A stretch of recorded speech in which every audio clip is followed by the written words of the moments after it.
You've probably heard the rumors. Take creatine and you'll build muscle, boost performance, maybe even burn belly fat.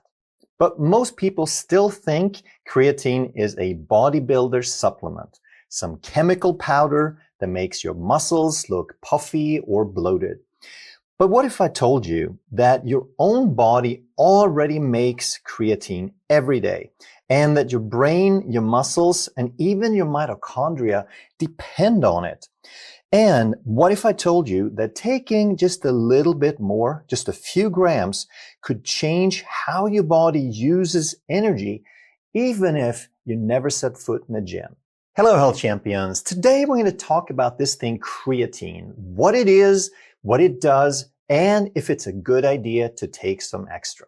First of all, creatine is a completely natural substance, and it's made up of 3 amino acids called glycine, arginine, and methionine.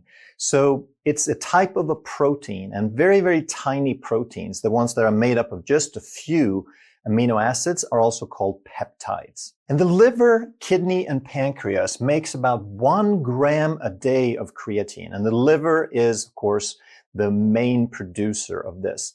Then it gets distributed into the body, and 95% of it is stored in the muscles, and 5% of it is stored in the brain and other tissues. And the reason so much of it is in the muscles is that the muscles have the largest bulk in terms of energy usage. And creatine is all about fast energy.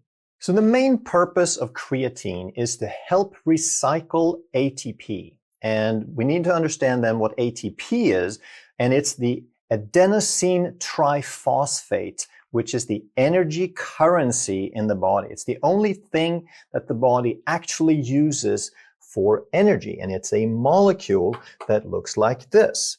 So it has an adenosine group, which is a type of sugar, and then to that we have hooked up phosphate groups. And we can have 3 phosphate groups. If we have 1, then it's called adenosine monophosphate, AMP. If we have 2 groups hooked up, now it's called ADP, adenosine diphosphate. And the full-blown high-energy molecule, ATP, is adenosine triphosphate when we have 3 of these hooked up. So each of these things you can think of as a little spring. It's a chemical bond. It's not an actual spring, but it's a high energy chemical bond that when we compress it, when we hook it up that way, now it contains energy. And we store energy, so to speak, and it's just waiting there to release and pop off and release a huge amount of concentrated energy. So when it's time, we put the right molecules together, an enzyme comes in and cuts this bond off, and we release the spring and we release the energy. And we go through an absolutely astounding amount of these ATP molecules for using up energy. A single muscle cell can contain billions of these ATP molecules, and yet with a maximum effort, we only have enough energy for about 2 to 3 seconds.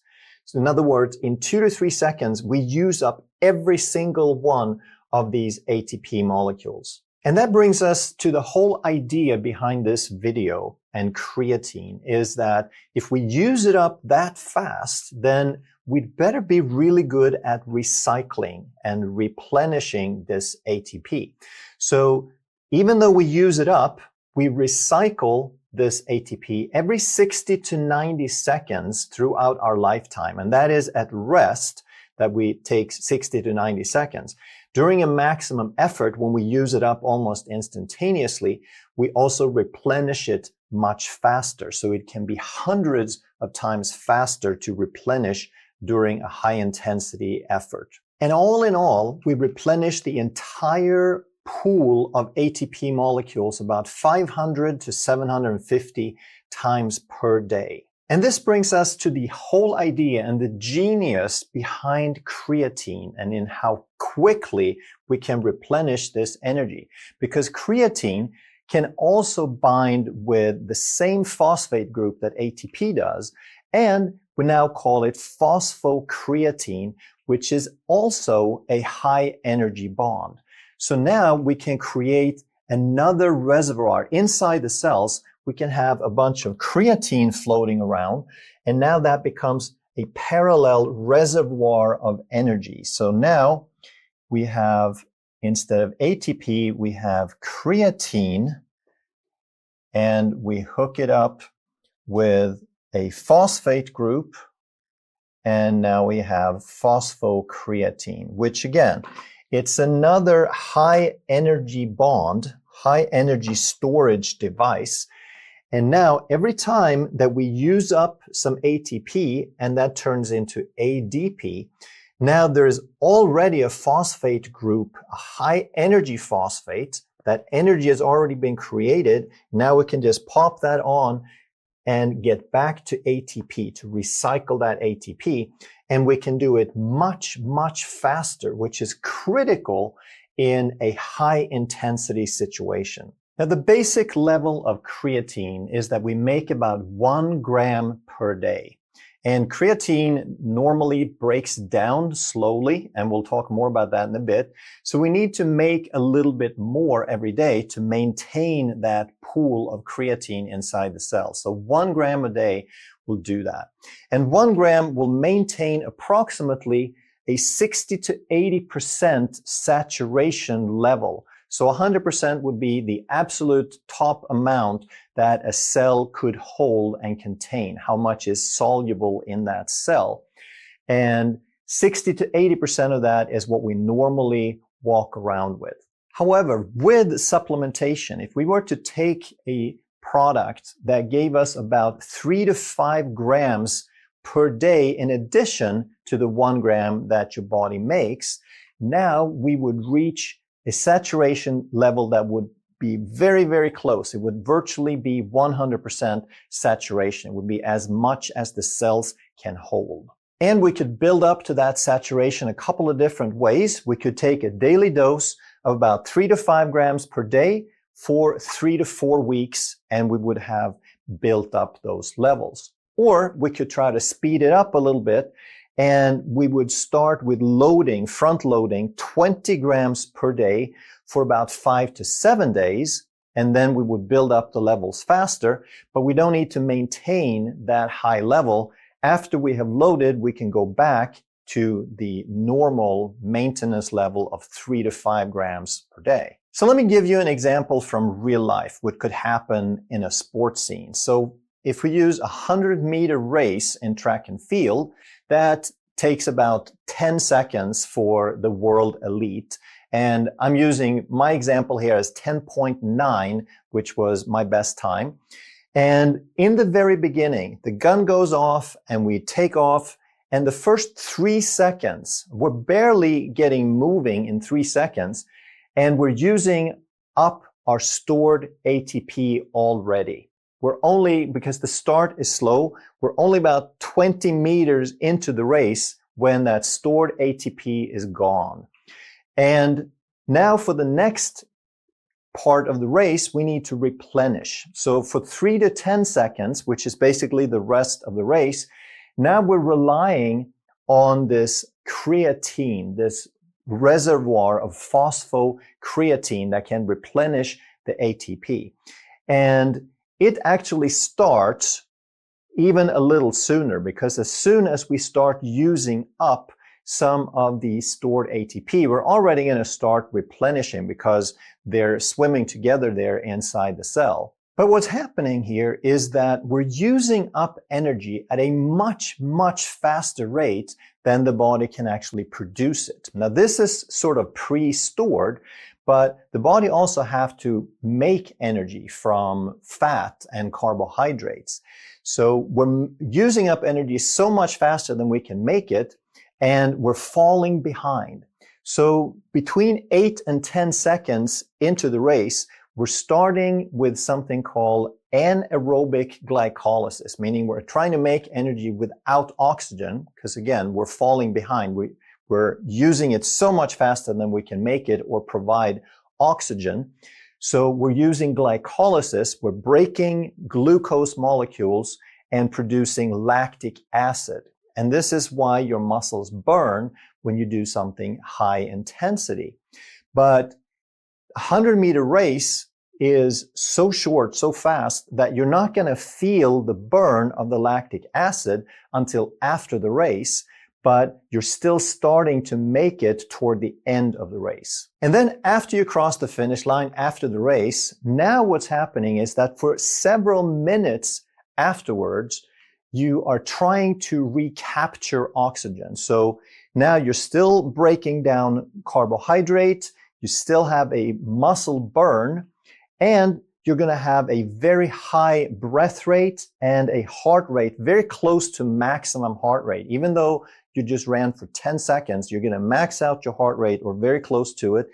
And you're going to breathe very, very hard to try to capture all that oxygen that you were falling behind on during the race. And you do that for several minutes so that you can break down all the lactic acid, you can get back to balance, and you can replenish all your phosphocreatine and your ATP stores. And I'm sure even if you haven't ran, you can probably relate to this if you've seen a sporting event where they finish the race and then the reporter runs straight up to the winner within a few seconds after finishing the race.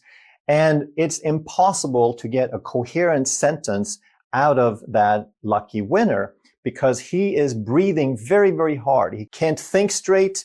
He is breathing hard and he can't string together a complete sentence.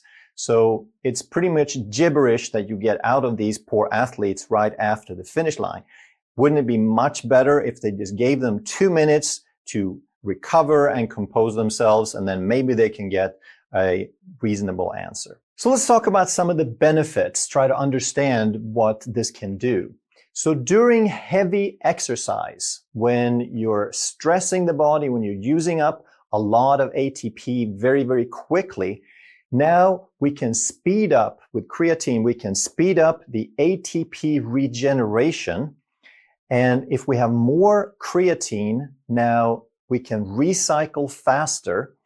And what that could do, let's say that you're doing squats or you're doing bench press, then if you're going close to max, if you're really loading up heavy, and if you could go one additional heavy rep, like if you can have that extra energy and go manage 6 reps instead of 5, that makes a big difference because it allows you to train at a different level. It allows harder training sessions, which will yield better training results. Now, another benefit, that's actually a benefit, is water retention, but this is intracellular water retention. And the reason this happens is because of osmotic pull.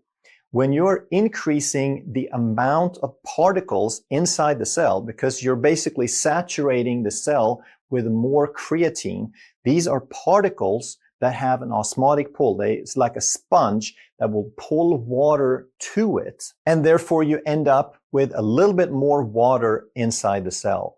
Now, what that does is it sort of increases the activity inside the cell. It's a little more intense inside the cell.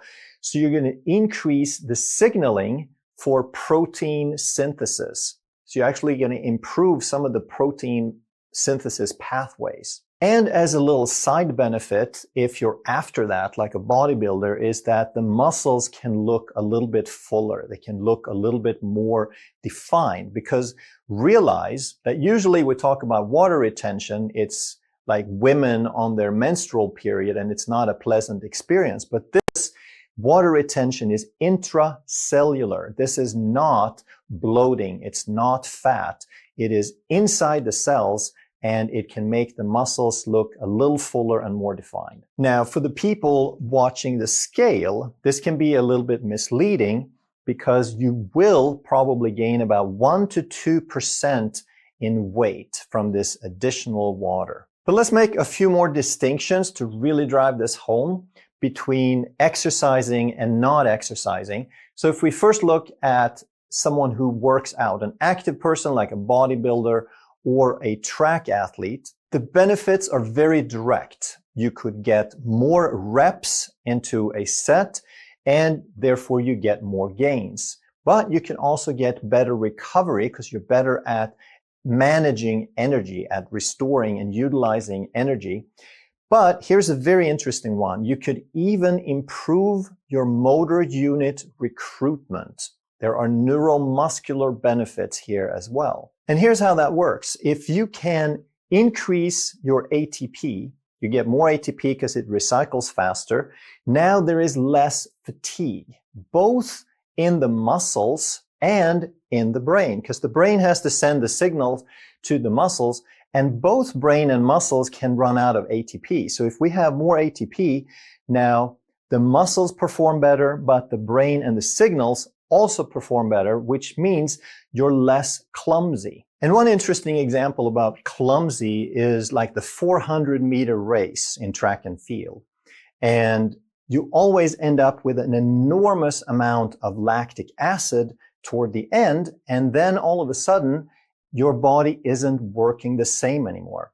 One of my coaches used to joke and said that, well, you know, the first 300 meters were no problem, but then I came out on the straightaway and some dude handed me a refrigerator. And that's actually exactly what it feels like.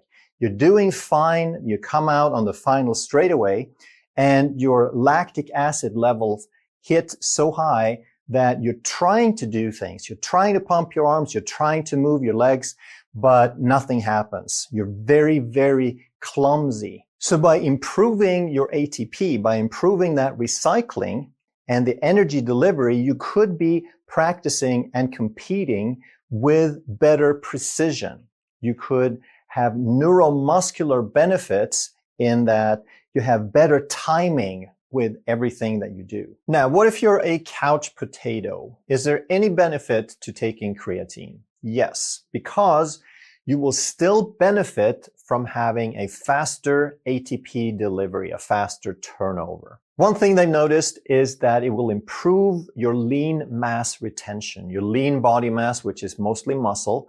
It won't deteriorate, it won't atrophy as fast simply by taking some creatine, whether you exercise or not. Some limited studies have suggested that there's a possibility even of muscle gain in elderly or immobilized by taking creatine. Creatine also supports brain health and brain energy because the brain uses a lot of ATP. And if you can provide more ATP in terms of energy, you also resist fatigue better.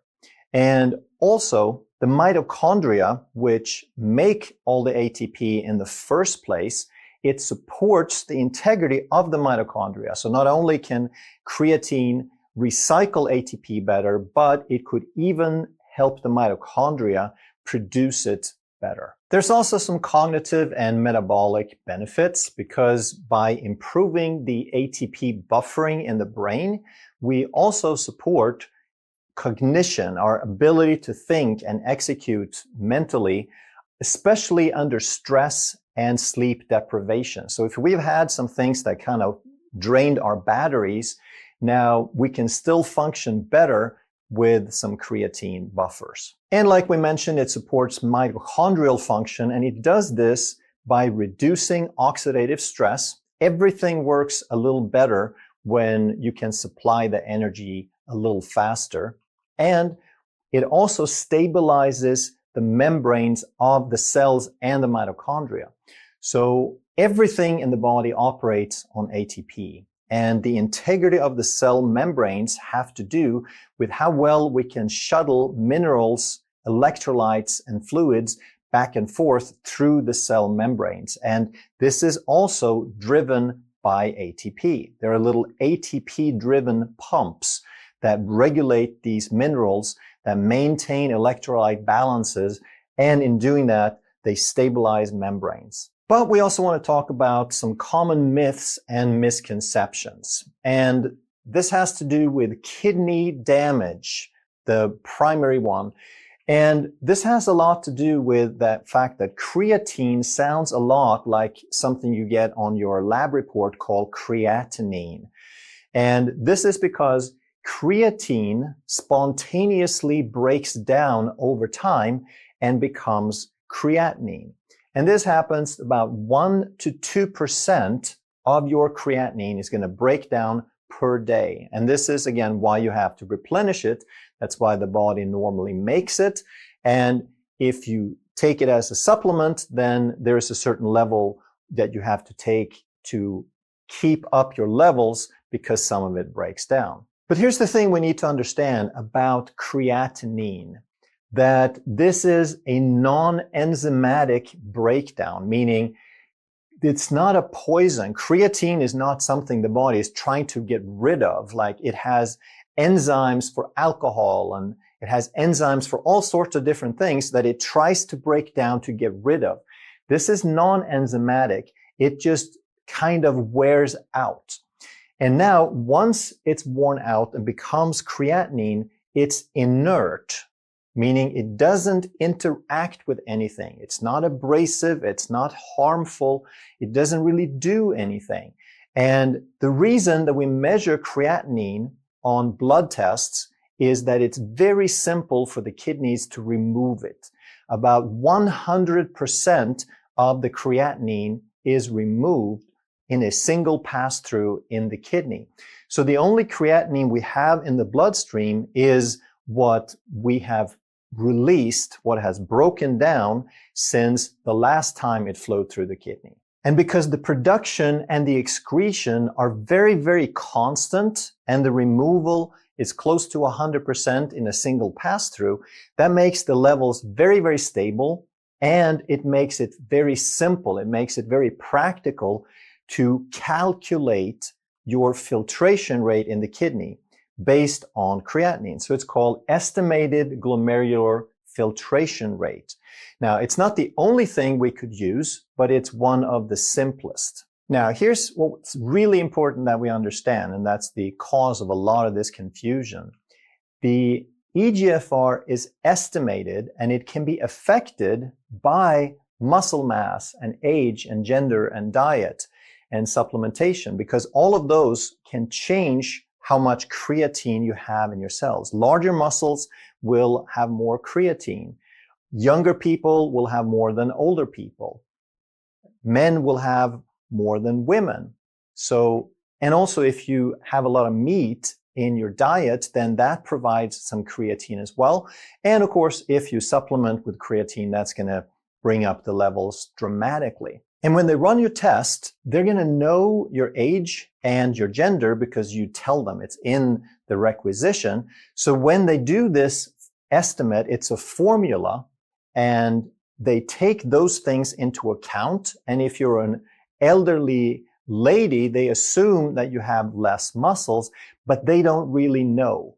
It's an assumption and an estimate. So the formula is going to be a little different, but there could still be huge variations. And basically, if you have more creatinine in your body, then you're going to have more creatinine in your bloodstream, and it's going to look like your kidneys aren't filtering as efficiently. So it's going to look like your eGFR is going down. And if your doctor doesn't understand this whole scenario, and if you don't tell him or her, then the doctor is going to suspect that you have some kidney damage. You're going to come up with an artificially depressed filtration value. And this is where a lot of people get confused. But we need to understand that the creatinine and the estimated filtration rate based on creatinine, it's just a proxy for the actual filtration rate. It's just an estimate. It's a calculation. They're not really measuring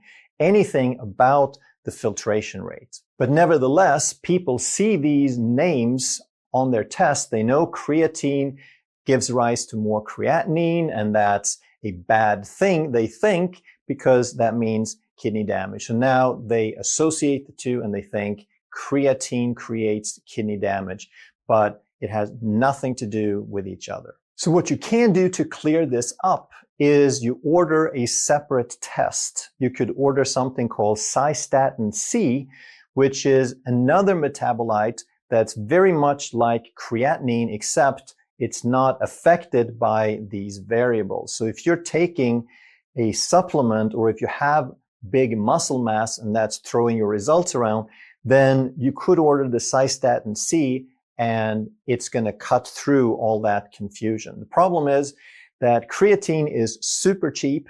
It is part of a panel called Metabolic 14. So you're basically paying something like $1 for it, whereas if you order the cystatin separately, it's probably going to run you between $75 and $100. And what if you already have kidney damage? Well, between stages 1 and 3 of chronic kidney disease, meaning your filtration rate is all the way from normal of 90, all the way down to about 30, which would be stage 3B, then there are some limited studies, and they have shown that with 3 grams per day, there are no adverse side effects. And in fact, it's probably a good thing, because if you can give the kidney some more energy through that ATP replenishment, it's probably working better. And when it comes to chronic kidney disease stage 4 and 5, which means you're filtering less than 30 milliliters per minute, now they don't really know if it's good or bad, but it is not recommended that you take creatinine. And this is simply because overall, your kidney is so severely limited in its function that they just don't want to confuse any of the issues. And by taking creatinine, you're going to confuse the measurement. It's going to be harder to figure out what's going on. Now, it's not necessarily bad to take creatine, but it's not recommended because there's very little data. And because of the confusion of the labs, they just feel like adding it would make it a more high-risk scenario. Another myth is that creatine makes you fat, and this comes back to the intracellular water retention. The weight gain that you probably will have, a slight amount of weight gain, is going to be pure water inside the cells. It is going to help you preserve lean muscle mass, and this has nothing in common with bloating or edema. And like we mentioned, for bodybuilders, they probably appreciate this weight gain because it adds to the muscle size and definition. A lot of people think that you also need to cycle the intake, but there are thousands of studies done. This is one of the best studied compounds ever. And they have established that taking 5 grams a day ongoing forever is perfectly safe if you choose to do that. Also, they have found that 20 grams a day short term as a loading is also safe. They haven't found any drawbacks with that. However, this is clearly one of the cases where more isn't necessarily better, because this is about building up a cellular level, a cellular reservoir. And by taking 3 to 5 grams a day, you will build up to close to 100% saturation. And anything that you take beyond that is not going to add any value, because you can't saturate the cell beyond that level. So the bottom line about creatinine is that it will not magically burn fat all by itself. However, it will help your exercise work better. So if you take it and exercise, now it will help you in so many different ways. It will create better training results. You will get stronger, build more muscles. You can improve your recovery, and the overall transformation will probably work better. And if you take it without working out, then you are missing the greatest benefits that creatinine can provide, but you will still get some benefit in terms of supporting your energy metabolism, your muscle preservation, and your brain. If you enjoyed this video, you're going to love that one. And if you truly want to master health by understanding how the body really works, make sure you subscribe, hit that bell, and turn on all the notifications so you never miss a life-saving video.